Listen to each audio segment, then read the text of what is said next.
Assalamualaikum warahmatullahi wabarakatuh. Saya Nova Lehizada ingin mempresentasikan tentang lingkungan makro atau lingkungan jauh perusahaan. Analisis lingkungan bisnis makro.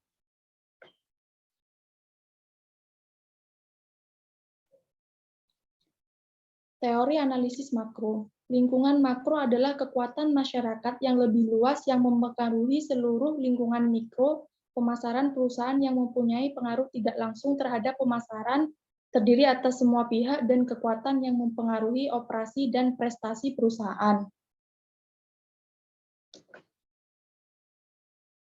Prosedur analisis lingkungan bisnis makro. Di dalam dunia usaha, seorang pelaku usaha sebelum memulai usahanya dituntut agar bisa mengenali dan menganalisa lingkungan bisnis yang akan dijalankannya. Tujuannya agar dapat terlebih dulu mengidentifikasi suatu peluang di tempat tertentu dan dapat dijadikan pedoman untuk mengantisipasi ancaman dalam menjalankan bisnis atau usaha yang akan dijalankan. Yang pertama, identifikasi variabel. Yang kedua, mengenal dan mengetahui karakter usaha. Yang ketiga, implikasi manajerial. Yang keempat, antisipasi dan strategi. Prinsip dasar analisis lingkungan bisnis makro. Yang pertama, lingkungan bisnis makro tidak memiliki batas, sekalipun secara umum terdiri dari lingkungan ekonomi, teknologi, politik, hukum, sosial, dan kependudukan, akan tetapi detail dari masing-masing lingkungan amat luas, dalam, dan tanpa batas. Kedua, lingkungan bisnis makro juga hanya memberikan sinyal yang lemah kepada manajemen. Sinyal yang diberikan amat lemah. Oleh karena itu, sering terlewatkan oleh eksekutif, amat jarang ditemukan sinyal perubahan yang transparan. Manajemen perlu melakukan deteksi sinyal yang berada di pinggiran. Komponen analisis lingkungan bisnis makro. Yang pertama, scanning, kedua, monitoring, ketiga, forecasting, yang keempat, assessing. Segmen analisis lingkungan bisnis makro. Yang pertama, lingkungan demografi.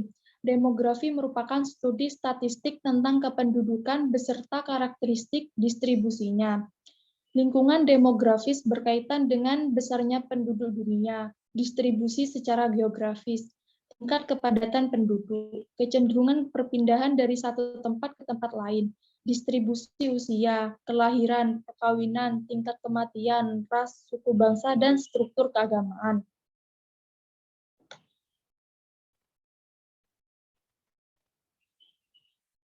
Yang kedua, lingkungan ekonomi. Para pemasar perlu menyadari 4 kecenderungan dalam lingkungan ekonomi, yaitu yang pertama pendapatan, 2 inflasi, 3 tabungan kecil dan hutan membengkak, yang keempat perubahan pola pengeluaran konsumen.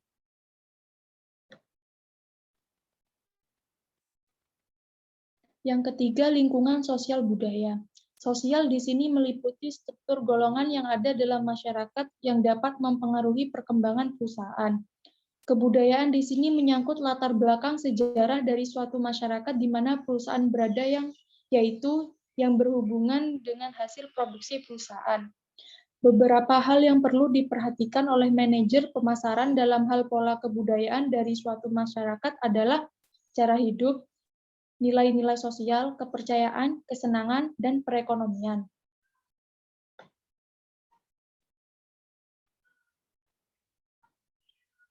Yang keempat, lingkungan alam. Menipisnya sumber daya alam. Sumber daya alam adalah sesuatu yang terus dieksploitasi yang lama-kelamaan akan habis. Salah satu kunci utama adalah melihat bagaimana sumber daya alam masih bisa dimanfaatkan dan hingga berapa lama. Para pemasar perlu menyadari ancaman-ancaman dan peluang yang berkaitan dengan lingkungan alam antara lain kekurangan bahan mentah tertentu di masa datang, peningkatan biaya energi, kenaikan tingkat pencemaran, dan campur tangan pemerintah yang kuat dalam sumber daya alam. Yang kelima, lingkungan teknologi. Lingkungan teknologi sekarang ini perkembangan dalam hal teknologi semakin meningkat. Dengan datangnya internet, perubahan dinamika berlangsung dalam waktu yang semakin cepat dan skala yang semakin meluas. Para pemasar perlu mengamati kecenderungan berikut dalam teknologi. Yang pertama, laju percepatan perubahan teknologi. Kedua, peluang pembaharuan yang tak terbatas. Ketiga, anggaran biaya penelitian dan pengembangan yang besar. Yang keenam, politik dan hukum. Perusahaan merupakan lembaga sosial yang selalu berhubungan dengan masyarakat. Maka kehidupan operasi perusahaan sangat terpengaruh oleh politik negara, di mana perusahaan berada. Pada intinya, faktor-faktor lingkungan politik hukum yang mempengaruhi kegiatan pemasaran ini dapat dikelompokkan menjadi kebijakan fiskal dan moneter dari pemerintah, hubungan pemerintah dengan industri, peraturan dan keadaan politik pada umumnya, dan peraturan khusus di bidang pemasaran yang ditunjukkan untuk mengatur persaingan dan melindungi konsumen. Sekian, terima kasih. Wassalamualaikum warahmatullahi wabarakatuh.